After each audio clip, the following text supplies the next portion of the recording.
So new under 16s in the UK will be banned from the following 10 social media apps: TikTok, YouTube, Snapchat, Instagram, X, Reddit, Facebook, Twitch, Kick, Threads. Because today is a big moment for our country. This is a big step, real change for our children and our future. Because today I can announce that the government will ban access to social media for all children under the age of 16. Oh no, this is ridiculous. Look,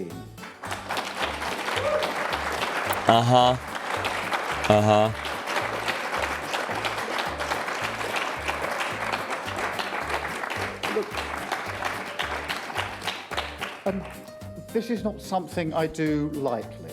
It would be one thing if it was actually to help 16-year-olds and kids, but it's not. We all know it's for more control. We all know it's for more control to tell who's viewing what. In England, they're already tracking people down for posts that they make and arresting them for their thoughts on anything.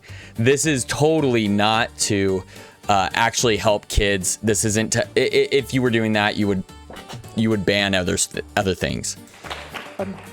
This is not something I do lightly, and I will not present it as cost-free, as if social media has brought no benefits to young people, because clearly that is wrong.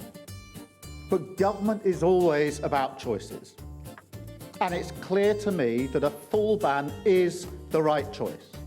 Full ban. Now, I come to it as a parent myself. I know exactly the fears that we all feel when we're thinking about this issue.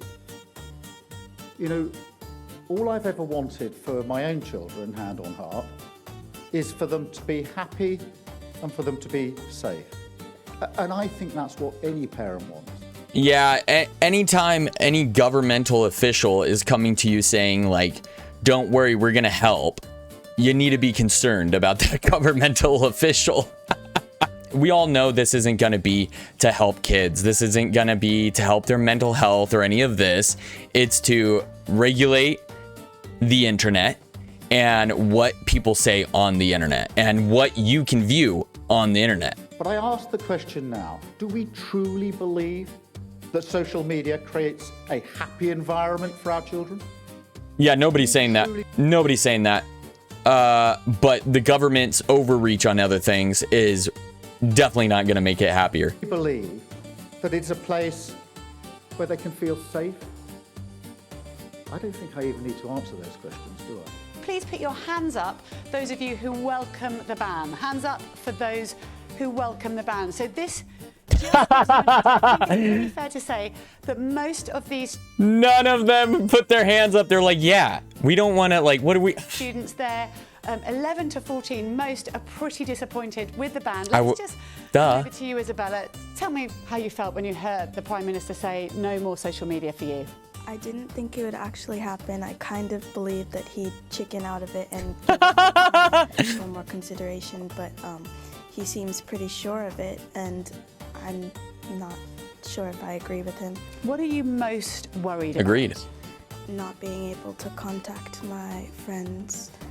I don't know what will happen and how it will happen, or whether if there's some technicalities to what apps are restricted, but I use most of my social media to contact my parents and family. I mean, I think it's worth reminding people, earlier we looked at screen time. What was your screen time over the weekend? 9 hours. 9 hours. So suddenly you're going to have a lot more time to fill. That's not for the government to say how much screen time any individual has, especially a kid. That's for their parents.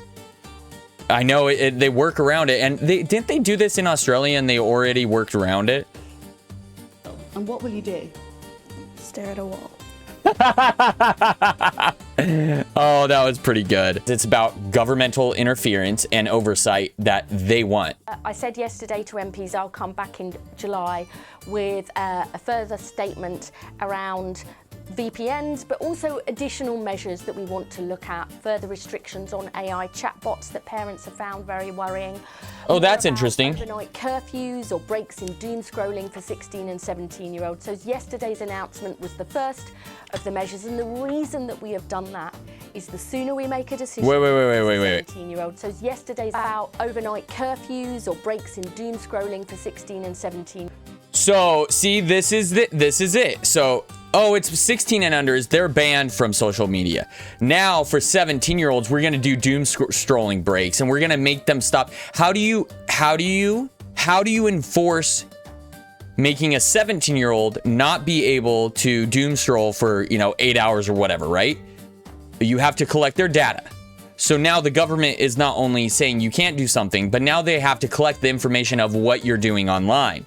And this is the whole problem. They just can't help themselves. Whenever the government does stuff like this, it's not about helping kids.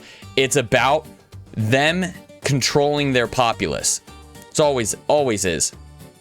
So yesterday's announcement was the first of the measures, and the reason that we have done that is the sooner we make a decision on the main... Yeah, it's the first of the measures. Exactly. It's coming. It's just going to keep going. Question of the ban, the sooner we can get it through Parliament and the sooner it will come into practice, because many families are desperate for this to happen. And I listened particularly to bereaved families who said every week, every month you delay this, more children are put at risk. And I took that very seriously.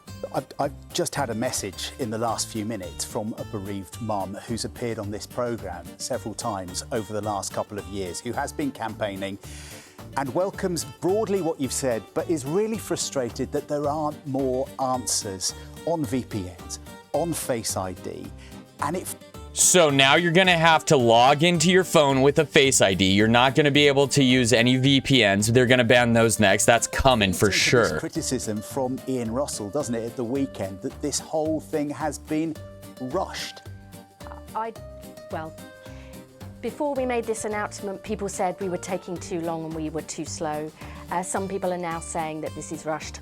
I think it was the right thing to do, to have the consultation, to hear different views, including from Ian Russell and the Molly Rose Foundation, and I take those concerns very, very seriously. We have tried to move as quickly as possible on the main issue of the ban, so we get that big line in the sand, that big change in place as quickly as possible. We'll make further statements in July about VPNs and additional restrictions, because I think the bottom line is this, like 9 out of 10 parents who responded to our consultation want a ban. They are crying out for help. I get that with parents wanting, naturally wanting a ban on social media because, it does affect kids, but it has to be up to the parents to enforce that, because once the government gets an inch, they're going to take a mile. And you're not going to only see the social media banning of 16-year-old and below. Then you're going to have to register to be on Instagram, on Facebook, on whatever, on YouTube, on all these things. And social media is the new public square. This is where people exchange ideas now. And now they're going to limit who can see these ideas and most likely what ideas can be seen. So it's a terrifying slippery slope that we're headed towards right now. And I'm not English, I'm not in the UK, it doesn't pertain to me, but it's not good either way. Any government that does this, I'm not a fan of. And I know people are going to say, but it's for the kids. It's not for the kids. It's never going to be for the kids. They're going to guise it like that. If it was for the kids, they would be banning roadblocks because of the bad stuff that happens on there. So it's not for the kids. It's not to protect the kids. It's for control. They feel every day with their children, they're faced by this tidal wave of stuff their kids are seeing. They can't keep on top of all the parental controls. They're worried about the impact on their kids' sleep, their anxiety, their concentration, and the risks of what they're seeing online. So we've made that big decision. It's not a silver bullet, it's not the total, it's not one and done and the end of the story, but it's a big move forward. It's not one and done. It's not the end of the story. And that's the point, dude. Then they're going to say, they're already tailoring what people can say online. And this is just another legal way they're going to do it, or what they call legal, you know. To help parents and give kids their childhood. That's crazy. What else we got? The UK government careful review of research found a small correlation between children's use of social media and the well-being, but no evidence of causal effect. Wow. So they did this ban, and that's the thing. In college, it's always a correlation doesn't mean causation. It's beaten into you. Just because it correlates with it doesn't mean it's the cause of it. Banning X but not WhatsApp is mad to me. Yep. Kids do more damage to each other in group chats than any algorithm. True. No investment into youth infrastructure or things for youth to do. Bans phones. Guarantee this will end up in the increase in antisocial behavior. Yeah. And not Discord. Wow. Holy crap. So you didn't do Blue Sky and you didn't do Discord. So they wanted to lower the voting age to 16, but now the youths will have no idea what they're voting for. This is just for more surveillance and digital ID nonsense, 100%. What's the voting age? You're joking. Giving young people a voice earlier, the Representative People bill will extend the voting age to 16 for all UK elections. Voting age to be lowered to 16 by next general election. I'm sorry. What? That is so crazy. They want to bring the voting age down to 16 and then only let you have social media at 16. Dude, this is so control. And this isn't about saving kids. This isn't about protecting kids. This is completely and utterly about control.